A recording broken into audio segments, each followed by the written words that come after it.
Welcome everybody to Raw is Netflix episode number one.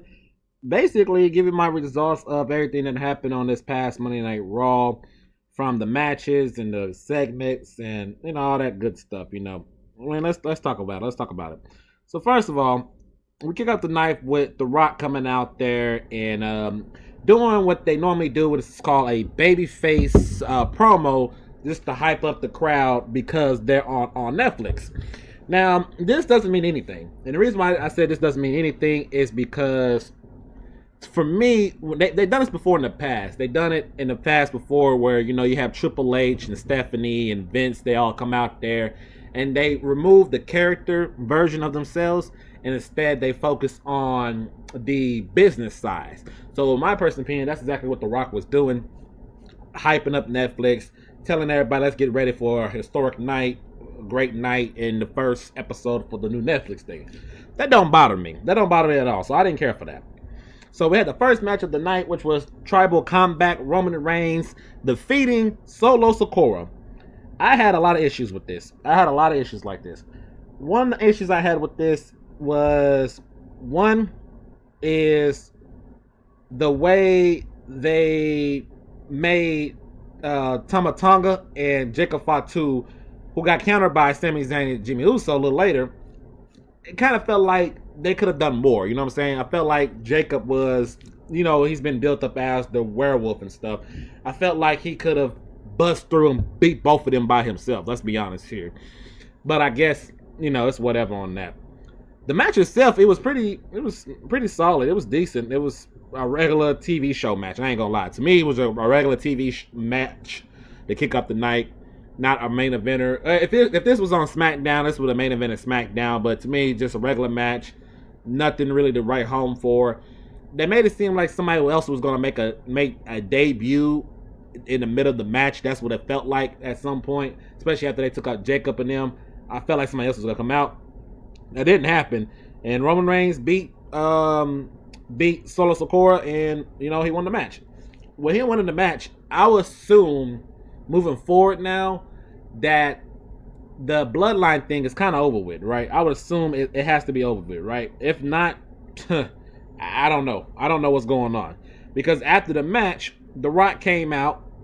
He put the Ulafala around Roman Reigns' neck, and then hugged him and celebrated with him. That was literally it. There was nothing else in it. There was no Rock heel turn. There was no beat down. There was any of that. So that kind of reminds me back to what was the reason for the whole Survivor Series and him coming out there for? What was that for? Because if we didn't get anything now, are we gonna get anything later? That's what I'm looking at. That's what I look at. So I guess we're not getting this match that we were supposed to be getting ever. I don't know. I guess question mark. I don't know. I don't know what's the next role. Of course, SmackDown is coming out. Will be out soon, and we'll have to see what they happen there. But after everything that just happened, Solo's no longer the tribal chief. So does that mean Jacob, Solo, and the Tonga brothers, do they all join Roman Reigns now, and we create the undisputed bloodline now? And what's the results of that? Are we heels? Are we baby faces? Do we run shop over SmackDown again? I mean, what's next? That's my question. Because I was assuming that The Rock was behind everything. Not only did I assume he was behind everything, I was like, this is going to lead up to The Rock versus Roman Reigns. We'll probably get the Tonga brothers versus the Usos. Jacob Fatu in a random match against somebody, it doesn't matter who, at WrestleMania and all this stuff, but clearly not. So I don't know what's happening here. Next up, we got John Cena coming out there. Farewell to him. I mean, we heard all this. We heard all this. We know we heard all this. So we'll see. We'll see what happens. I don't know if he's gonna win the Royal Rumble or not. He could win it. That would give him 3 Royal Rumbles wins, tying Stone Cold Steve Austin, because he has 3. So this was give Cena his 3rd one. I wouldn't be surprised about that, to go for a championship. I would assume right now the question marks is who's Cody going to be defending against at WrestleMania. I'll have to assume it's Randy Orton. And then Gunther is a big question mark because I don't think they have anybody set up for Gunther. So are they gonna be running Gunther versus Cena at WrestleMania? That'd be pretty cool. I ain't gonna lie, that'd be pretty cool. But next up, we had the Women's World Championship match. Rhea Ripley defeating Liv Morgan to regain the Women's Championship, and I'm not gonna lie to y'all, that was not it. Not for me. That was not it. We had Liv and Rhea been beefing since last year, even longer than that. But we're gonna go off of last year. They've been beefing for last year. Rhea has not moved on to somebody else. Here's the pros and cons. So when you're building up your challengers for the championship, this would be a lot more impactful if Rhea Ripley was stuck in like another feud or two in between time before getting back to Liv Morgan in that Women's World Championship.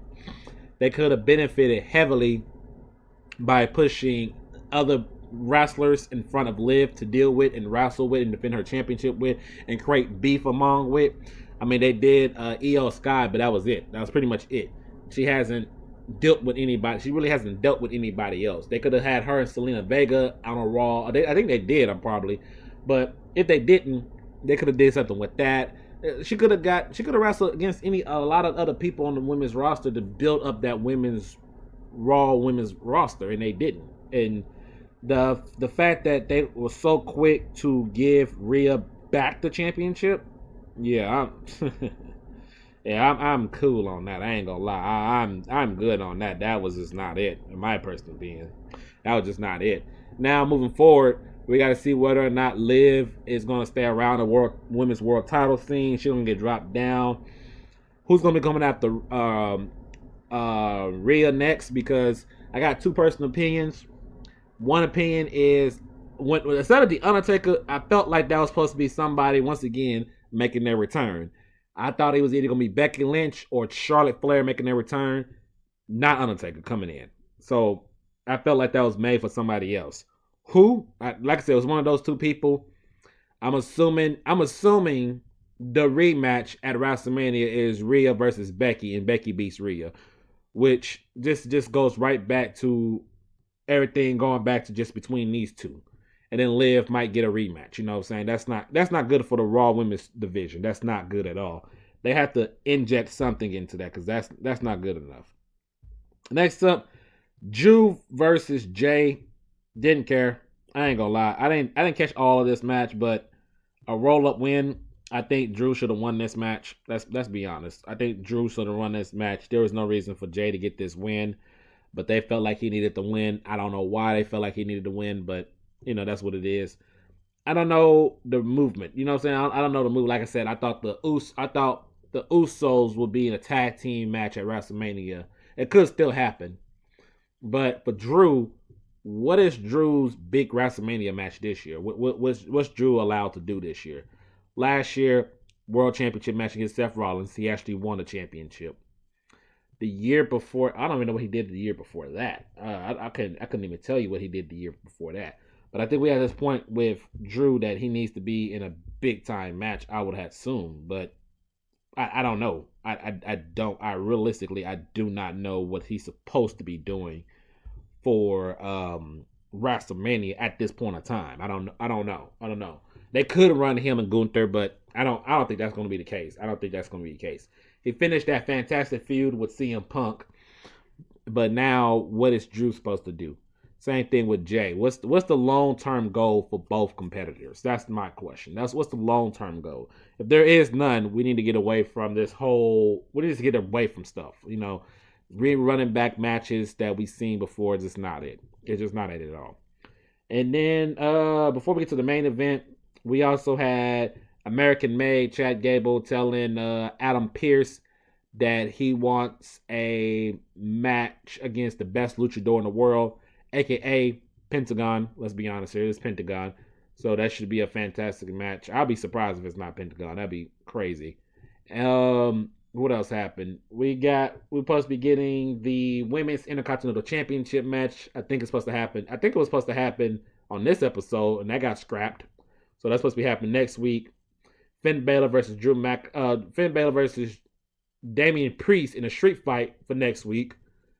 Chad and Pentagons next week. So that's 3 matches they locked and loaded already for the card, which is good. You know, at least they're adding some matches, big time matches for next week too. I feel like that was the last thing I was thinking of, wasn't it? It might have been the last thing I was thinking of. And then, oh no, we had the greatest moment ever of the whole night is watching Hulk Hogan get booed. Shout out to LA crowds. Shout out to you wrestling fans. I love y'all again. You know, sometimes I question y'all thought process, but y'all made me feel better than when y'all booed that man out the building. That was beautiful. Loved it. And finally, the main event: CM Punk, Seth Rollins. Punk defeated Rollins. Beautiful work. This beautiful work. Love the action between the two. Love how the feud between the two has been so on point. It's not even funny. So on point. And this is great. This gives CM Punk 2 big time feuds that he's been a part of since he's been back with the company, that he's helped deliver it in from both sides, from the heel. He's not even a heel. He's not even a baby face. He's a tweeter. He's in the middle part. He gets treated like a baby face, but he's in that middle part because he's not innocent at all. So it's lovely to see CM Punk in that role. Love to see that these heels are not just heels for no reason. They're heels with a purpose, and it's wonderful. It's wonderful to see. Overall, that's the end. That's the first episode of the Netflix Raw's Netflix. We'll see how they. We'll definitely see exactly how they keep it running, especially for the next few weeks. For the going forward, I don't know what they're planning on doing, how they're going to continue to do what they do, how they're going to get these bigger names better, names that wasn't even on the card. I mean, you had the World Tag Team Champions, you had the Intercontinental Champion, you had several wrestlers just sitting in the crowds for whatever reason. Instead, we'll see. We'll definitely see how WWE handle this moving forward. Same thing with Netflix, to see how Netflix handled them doing this stuff forward. So we'll see. You guys make sure to hit the like, comment, and subscribe. Make sure you're checking out Dre's Wrestling Talk podcast, available on Spotify, iHeartRadio, and Amazon Music. Of course, check out the House of Dre podcast, also on those 3 platforms. Also include Pandora, Pocket Cast, and Castbox. I will catch y'all on the next video.